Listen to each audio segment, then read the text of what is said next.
Okay, so hi. My name is Ryan Hagen. I am a fourth year and final student at a doctoral program in clinical psychology at the Mass School of Professional Psychology. And the thought of people receiving therapy through Siri is terrifying to me. Mostly to my career, but there's not enough of you, though. That's the challenge. I could accept that. Yeah. But as a doctoral student, I had to pick a research project to do for my dissertation. And so I started thinking about this a couple years ago, and at the time, I was learning how to program smartphones, and more specifically, Android apps for smartphones. And I wanted to find some way to sort of merge my love of psychology with my love of technology. And I also thought that, you know, of all the things you can do with a smartphone, there's got to be a million different ways you could use it to track behavior related to mental health activity. So the more I looked into it and what was out there, I saw a lot of diary and journal apps and mood logs and that sort of thing. But I really was hoping to figure out a way to do something a little more automatic, partially because of my own laziness and lack of follow-through. Every time I've tried to document any aspect of my life, there's always this point where I kind of start getting lazy about logging everything. And but the other thing is that, you know, as my clinical work, you know, we get to see somebody an hour a week, and they come in and we ask them about their mood, and it's based on how they feel a lot of times in that moment, and their memory of how their mood was throughout the week is shaded by that moment. So I always thought how great it would be if you had access to some kind of data that gave us insight into the other 167 hours of a person's week, or and right. So basically, as I started learning about the phone, I started learning about the cat log for Android, which is a system log for Android phones, and it actually doesn't reflect it here, but it basically, every single item is just an activity on the phone. Some of it's internal processes, but it's also logging when you turn on the phone, when you turn off the phone, how many phone calls you make, when you're accessing Wi-Fi, when you swipe across the screen and what coordinates and all that. And I thought, with all this data, there's got to be a way to sort of tap into that and figure out how to draw from that. And you know, as a psychologist, I basically see things that almost every feeling or internal state is reflected in some sort of behavioral way. And if somebody like myself is using a phone all day, and you know, these behaviors are being recorded, there's got to be a way to make a correlation. So I looked around and I tried to find other research that was like that, and I looked really hard, but I couldn't find anything. So I decided to try to do it myself, and spent about a year trying to put together this program, and came out with such a higher respect for programmers, and, and a realization. I hit a point about a year into it that I said, this is just beyond me. I had hired outside help, and it's just beyond me. And then on top of that, the chair of my committee, who thought he understood what I was trying to do, I had actually explained it to him, and he told me flat out he didn't think it was going to work. He wouldn't sign off on it. So I was crushed until I came across an article by Alex Pentland. And Alex Pentland works at MIT as the director of the MIT's Media Lab and Entrepreneurship Program. And he's authored a billion different studies on data mining and reality mining, and I'm sure many of you are familiar with them. So I just saw a little blurb in an article about him.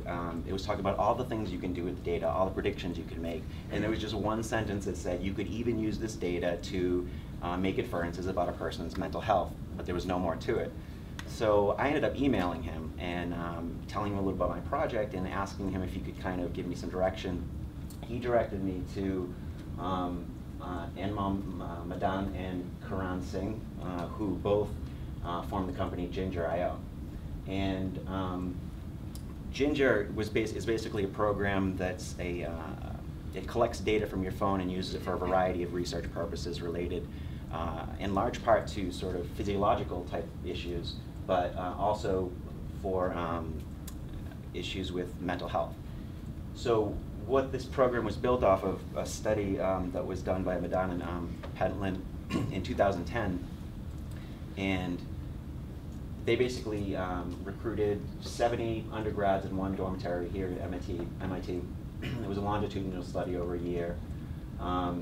Their phone collected information about Bluetooth, so it was proximity detection, so proximity to other participants, communication, call and text, total communication, and then diversity of communication, the number of different unique contacts. Use GPS to track mobility radius and general mobility. And then there was a daily questionnaire that they gave everybody over the course of this year. And so in this questionnaire, they were asked about, are you feeling down, sad, or depressed? Or there was one question basically relating to, are you feeling depressed? And another one relating to, are you feeling anxious? And this was along with 4 other questions that had more to do with influenza symptoms, physical symptoms. But what they ended up finding in that part of the study was that there are evident variations of behavior of symptomatic individuals that can be measured using mobile sensing. And the 2 quickest examples are people that were depressed, as you might imagine, had lower overall communication on the days they were depressed. So that means they had fewer phone calls, fewer time on the phone, fewer texts. They also had a fewer number of unique contacts. Now that was across the board. Whereas people that were anxious spent about the same amount of time communicating, but with fewer people. And that was pretty consistent. So they would find that, that instead of talking to, say, 10 people for a minute each, they were talking to 2 people for 5 minutes each, that sort of thing. So this was about all I could find, though, that really directly got at what I was trying to do and hoping to find. So what I decided to do was change my project to a format that would basically seek to kind of validate and further validate and elaborate on those findings. So one of the things about their study is that they used, their mood assessment was a 1-question item, and it was totally fine, but I wanted to see what would happen if you used an empirically validated form of mood assessment. And that's something I knew a little more about. And so basically I picked the positive and negative affect schedule, short form.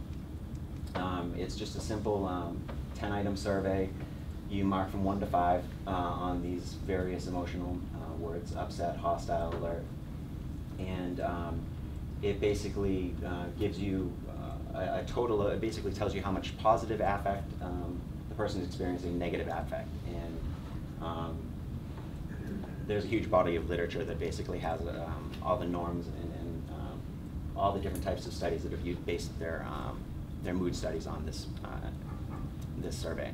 So what my study is basically is I'm collecting participants to install this Ginger.io app on their phone, and what happens is it's a 3-month study, and once a day they'll fill out the PANAS, the positive and negative mood affect schedule, and it'll trace, it'll track that data alongside all the other data from Ginger. Now, when Ginger took on the program very recently, they actually updated a lot of the features. So before it was very basic, like about 3 or 4 categories or variables, which would be like total communication, I think it was duration of phone calls, and then mobility radius. Recently they upgraded it to, these are just a few of the things they upgraded. There's probably like 16 variables now, but included call duration, interaction balance, excuse me. They added, call duration, interaction balance, so the ratio of calls to text, missed calls, how many calls were missed, but then responsiveness, so how many missed calls did you actually return, and then text length, how many characters are in a text. And by the way, it doesn't collect any sort of content information, so it doesn't say the message that you're texting or your web searches or anything specific like that. It's more general background data. So this is what the app looks like on your phone. It starts up, and it basically has 3 tabs. The Insights tab, the screen doesn't show it. It's sort of a gimmicky kind of thing. It gives you little messages that say, at this date and time, you have texted more words than are in the Constitution, or that sort of thing. It'll give you like little fun facts about your activity. The community aspect is not something I'm involved with, so I don't feel comfortable explaining it. But the other part of this app is your own sort of personal record of what's going on in a very basic way. You get to know your location samples, how many location samples have been taken, how many phone calls, how many text messages sent, how many surveys you've answered. And I'll show you in a second, I'll show you what the dashboard looks like and what kind of data we have. But before I do, I just wanted to mention part of the reason I was hoping to present tonight is because I just started recruiting literally today, and will be for about the next month. And the study, I'm basically just looking for people to have Android phones. Unfortunately, at the moment, they're not able to put this program on an iPhone because of legal restrictions and et cetera, and Apple's red tape. I just sort of wanted to mention that privacy is the highest priority. It's data encrypted. Part of the perks of participating is you get to keep all your data at the end of the study. So what I just showed you in the app, which is just a basic kind of while you're using it, that's probably not so interesting to most of you, but at the end of the study, I will actually turn over your data, which will include all the variables and categories in a spreadsheet format that I had just referred to. In addition, there's a monthly $100 raffle for people participating. Once a month, we make a drawing based on how many surveys you've submitted. Each one counts as a raffle ticket. It's just a little more incentive. And I'll show you in a second the dashboard. But yeah, I just wanted to say if you have an Android phone or you know someone who might be interested, I would really appreciate your participation or even spreading the word, just because I go to a very small school that doesn't fund projects, so I'm working out of pocket on this one, and I really believe in it, and I think it's really important. I think what's interesting about the Ginger data is right now they're offering a service, but their service does require both the passive and active data. So the active data being the data that you enter into your phone, the surveys you take, and the passive data being all the stuff that's collected that I just reviewed. And right now it does require both of those elements to really be helpful in sort of interpreting things. But eventually, after enough time, enough studies like these, and enough data is collected, there'll be norms established, and we won't have to rely so much on the active data in order to have useful information. We can sort of look at the passive data and find patterns that have shown up over time. So, do I have time to show them the dashboard? Actually, yeah, if we could just wrap it up. I'll be in the back if anybody wants to take a look at it afterwards. I got my computer set up. Definitely. No, if we can give Ryan a round of applause. He just said he's going to be in the back, so definitely if you're interested. Now, I just wanted, in front of the entire group, if people are interested, is it email? How would they best get in contact with you? Right. I dropped it. I have business cards in it, and if you care to write it down, my email address is Ryan_Hagen. Like I said, I do a business card, so you can just get it from me, but it's HAGEN@mspp.edu. But the other way to go about it is if you just get a business card from me, it has my email address, the web address if you want to just join the study. There's also a barcode on the front if you want to scan your phone, and that'll bring you to the informed consent and begin enrolling in the study. But there's all the information on the back, and feel free to contact me if you have any questions or want to know more about it or think someone may be interested in it. Cool. Questions? Right there. I have two questions. One is about, for example, right now you're analyzing text length, not content. You specify that. Mm-hmm. Are you actually gonna do, for example, fit the way you're analyzing things right now versus content analysis? For example, I know that Discover Text is able to use a semantic analysis for words of fear. It recognizes emotions.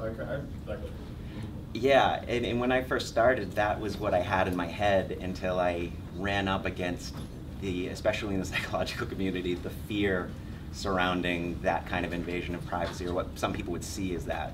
Even though it's anonymous, and you're using text as well. Right, exactly. And they're very fond of citing, when I went through the IRB with my school, they were very fond of citing all the possible ways that somebody could be identified, even with just this basic data. That said, again, I think this is Ginger's company too, so I would imagine that's where they're going to be going in the future. But I also know that they're also wary about being very clear about staying, you know, not crossing that line. I think once technologies like these and the ones that are presented tonight are more accepted and a little more part, and once people realize that this data is being collected by people who don't necessarily have the best of your intentions, then I think it'll eventually will go that direction for sure. All right, one more question. Go ahead. This is a suggestion. There's a company in Britain called Moodscope, and they use the long form positive affect score, and they've got like hundreds of thousands of volunteers, not doing the stuff on the phone with that kind of stuff, just doing the thing. They're just putting out the survey. The mood survey. Yeah, and they've got huge amounts of data, which might, I don't know, help you deciding what kind of things to do with yours. Yeah, I'm definitely, somebody else mentioned that. I'm definitely going to look into it. I think in this particular case, their data will be interesting, but this survey is more just to validate the use of Ginger's program. So unless it's linked directly with Ginger's program, then Sure. but it's a good idea. Thank you. All right, thanks a lot. Thank you.